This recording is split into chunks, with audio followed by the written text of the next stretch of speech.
Carlos Elizondo Mayer Serra, los de adelante corren mucho. Carlos, bienvenido, feliz año. Feliz año, Pepe. ¿Cómo estás? ¿Cómo estás viendo todo este tema? Tú andas ahora reponiéndote de una operación, te deseamos tu pronto restablecimiento. Muchas gracias. Te vemos ya otra vez muy ágil.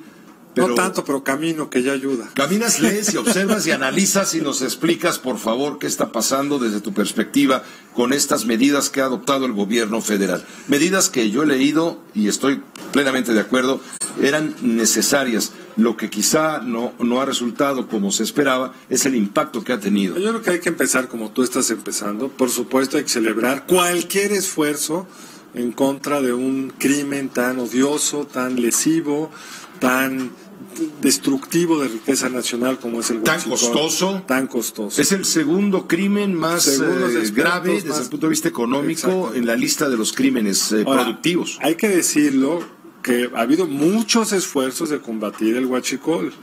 El gobierno del presidente Peña en el 17 armó toda una estrategia de coordinación de Pemex, Secretaría de Hacienda, PGR, Secretaría de Defensa, Secretaría de Marina, centrado en el ducto que era entonces el más violento y complicado. Incluso alguna vez vimos acá contigo o en uno estas tomas de cuando entraron a una de las zonas del norte de Puebla, por donde pasaba el ducto, de comunidades muy involucradas en el robo del huachicol. En fin, ha habido esfuerzos por muchos momentos que parecen rendir frutos en el corto plazo. Si tú ves las estadísticas de criminalidad en Guanajuato, cierran el ducto en Puebla y se pasa el crimen a Guanajuato. Entonces es una hidra de muchas cabezas que celebro que el presidente tenga la voluntad política para entrarle, pero claramente tiene que conciliar la lucha contra el crimen con el ser capaces de mantener el abasto en el centro norte del país, que es donde se ha sentido con más fuerza, claro. Y ahora en la propia capital. Que haya problemas focalizados de distribución de gasolina, lo hemos visto en el pasado, Pepe, nunca en la escala actual. Prácticamente todos los diciembres hay un foco rojo en Aguascalientes, en San Luis, que son como las zonas más difíciles de llevar la gasolina de acuerdo a nuestra red de distribución, pero sí es inusual. Yo no lo recuerdo, tú eres un poco más grande que yo, a lo mejor recuerdas, pero yo no, un evento de desabasto importante en la Ciudad de México. Lo que teníamos en la época de grandes movimientos de precio, Pepe, ¿te acuerdas? Es que el día antes de que subiera la gasolina, se hacían unas colotas porque la gente quería aprovechar, que no subía de a centavo, como ahora subía, ¿te acuerdas? El doble, el triple, eran unos golpes fuertes, pero al día siguiente ya había gasolina, más cara, pero había. Y hoy sí, para los capitalinos, tenemos esta... Sí, pero un caso por falta de abasto o de distribución apropiada no se había dado. Creo que es muy bonito decirlo como lo dijiste. No vamos a entrar en un problema semántico. Si escasez, abasto... Lo cierto es que en las gasolineras de la Ciudad de México no hay la gasolina suficiente para surtir la demanda que existe. ¿Que esta demanda tiene que ver con pánico? Sí, pero el pánico no aparece de la nada. Apareció porque pues, empezamos a notar que en el Toluca, en Guadalajara, estaba faltando gasolina, y cuando se vio que había colas en la Ciudad de México, pues mucha gente salió a protegerse. Ahora, ¿cuál es el fondo del problema, creo yo, Pepe? El fondo del problema es que tenemos un sistema muy poco robusto.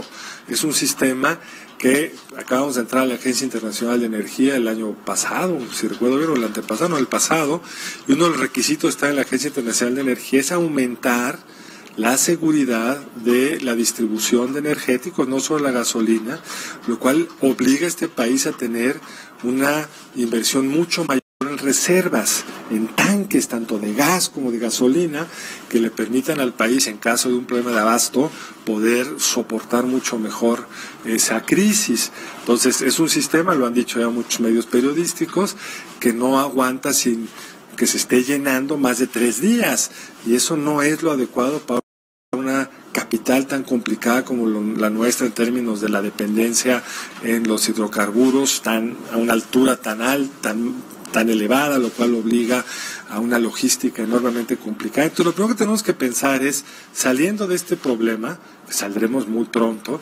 ¿cómo le hacemos para hacer un sistema más robusto? Y el segundo es que sí, la impunidad en este país permite que, si uno ve las gráficas El expresidente Calderón tiene una muy buena que ha estado circulando, como era un problemita con Fox, se hizo un poco más grande con Calderón, creció muchísimo con Peña. Cuando los problemas los desatiendes, pues se van generando unos ecosistemas criminales que son enormemente difíciles de frenar. Esas escenas que vimos hace un año cuando en la zona norte de Puebla, el famoso Triángulo del Norte, que pasan el ducto por una serie de comunidades que viven hoy del huachicol. Entonces es muy difícil enfrentarlo desde el punto de vista criminal simple, de que llega la policía y lo resuelve. Y hoy el presidente ha decidido poner a cargo de la protección de la logística al ejército mexicano, lo cual está muy bien, porque es el brazo más poderoso que tenemos, pero también sabemos que cuando el ejército se queda mucho tiempo en un lugar, va bajando su eficacia. Y no solo porque pues algunos de los vicios del pasado se repiten, sino porque además surge una crisis por otro lado y hay que moverlos. Hoy tenemos una situación, Pepe, donde la Policía Federal está en el limbo. Entonces uno de los brazos que tenía el Estado mexicano no lo tiene, la futura Guardia Nacional es futura, entonces lo que tenemos hoy es las estructuras de la Policía Militar, la Naval y los miembros del Ejército que tienen una capacidad limitada. Entonces, hoy estamos tapando este problema y qué bueno, pero necesitamos resolverlo de forma más estructural para que realmente haya un cambio de tendencia. Se puede. Se ha citado en muchos de los medios el caso de Colombia. ¿Qué hizo Colombia? Pues Colombia tuvo un plan integral que sostuvo por mucho tiempo y fue tanto por el lado de perseguir a quienes ganaban con el negocio, metiendo gente a la cárcel, siguiendo el dinero, como desde la propia empresa Ecopetrol, desde las distintas empresas privadas, cerrando los huecos para minimizar esto. En los países serios, Pepe, no se roban de los ductos la gasolina.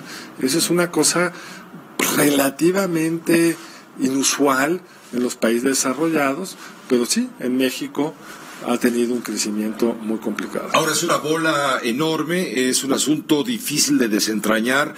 La solución no puede ser solamente cerrar las llaves, sino efectivamente buscarle soluciones de carácter integral con elementos de inteligencia, con elementos de fuerza, por supuesto de investigación ministerial, etcétera, ir a profundidad, ahora sí que caiga quien caiga, porque aquí están involucrados, desde luego ya se vio, y lo dijo el propio presidente de la República, funcionarios, empleados, trabajadores de petróleos mexicanos, los que están a cargo de las gerencias de distribución de los combustibles, los piperos, los presidentes municipales por donde transitan los ductos, los que están sometidos a plata y plomo por los guachicoleros. Yo creo que eso es lo que ha faltado. Sí. La capacidad no solo de decir que hay involucrados, sino iniciar los procesos correspondientes, Pepe.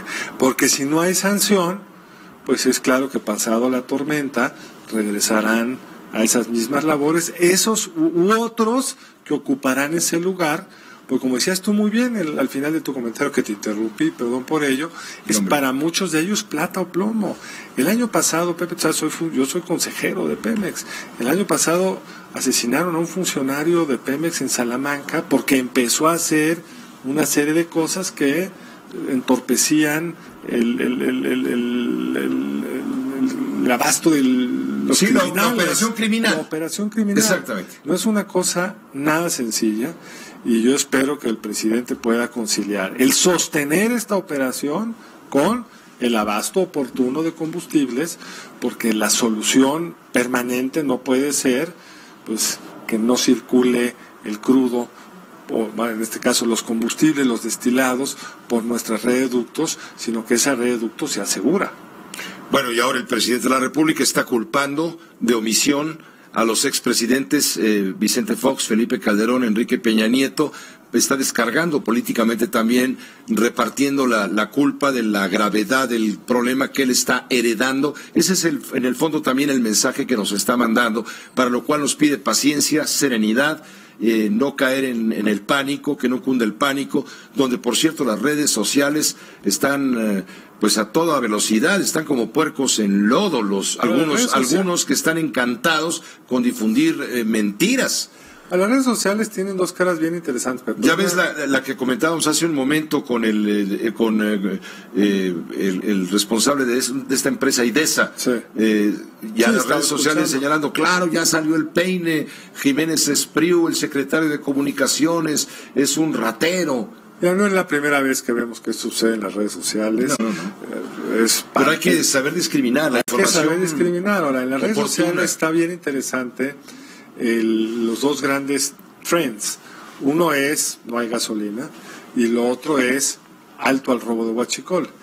Y hasta ahora, en una parte importante de su público, Andrés Manuel López Obrador ha logrado imponer la idea de que lo más importante es combatir el robo. Yo espero que gane, porque si no gana, el costo va a ser gigantesco, porque si pasado esto el huachicol no cae de verdad y solo fue un accidente que entorpeció el regreso a clases de tantos miles de mexicanos, pues entonces políticamente va a ser mucho más sensible. Ahora, si van a ir a fondo, tienen que ir a fondo en serio, con todo el acelerador. Hay empresas, importantes empresas, que utilizan grandes flotillas de vehículos para distribuir su producción, que han sobrevivido y han ganado más dinero comprando gasolina ilegal. Eso decía un artículo el otro día. Por supuesto tienen que ir, ese es el problema. Pero no hay denuncia. Yo creo que lo que le corresponde a un gobierno que dice haber encontrado una red de corrupción en muchos niveles, pues es arrancar las denuncias correspondientes, hacer los procesos judiciales correspondientes.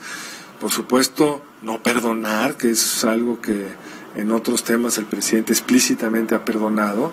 Y creo que es bien importante, porque la forma de frenar un tema como esto es una combinación de incrementar el costo para quienes cometen el delito, que pasa por el riesgo de terminar en la cárcel, junto con los mecanismos de vigilancia que están implementando, que insisto, es muy difícil hacerlos permanentes. ¿Por cuánto tiempo tendremos ejército y marinos suficientes para escoltar a las pipas por las carreteras mexicanas? Ojalá este fuera nuestro único problema criminal, pero luego va a haber una emergencia en quién sabe dónde, habrá que mover a estos marinos o a estos miembros del ejército, y por eso tenemos que robustecer los controles volumétricos de entrada y salida, que no es la primera vez que tratan de hacerlo. Lo que pasa es que es muy fácil, cuando se pierde el foco, que se empiecen a erosionar estos controles, Pepe. Entonces yo lo que más le deseo al presidente es que tenga éxito en este esfuerzo y que muy pronto se restablezca la distribución plena del combustible en el centro del país, pero que tengamos claro que es un trabajo que va a tomar mucho tiempo para poderle dar la vuelta a lo que se acumuló en más de 18 años de no atención debida al problema. Gracias, Carlos, como siempre. Gracias a ti, Pepe. Por tu comentario, tu análisis. El doctor Carlos Elizondo Mayer Serra, los de adelante corren mucho y los de atrás se quedarán.